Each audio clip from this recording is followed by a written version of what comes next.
When you first get your pole, you're going to need to tighten and adjust the clamps so that it's correctly set up for first use. So you might get your pole and they look pretty well done up, but if you put some pressure on the twisting action on the pole, you can see they're not quite tight enough. So let's set them up for first use. So tighten the clamp and then test again. And if the section won't spin, that one's ready. But you can see the next one down needs adjustment. So tighten up so you can still easily close the lever. That's stop that one twisting. Next one down.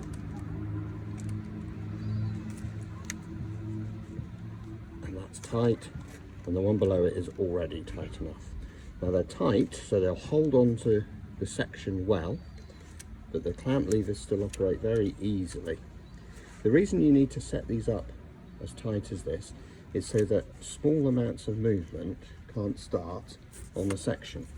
Movement will in turn relate to abrasion, which will wear the section faster. So ensure that your pole is correctly adjusted like this from new, and then also at least on a weekly basis, if not on a daily basis, check that it's still gripping correctly. And then the pole's ready to be assembled and used.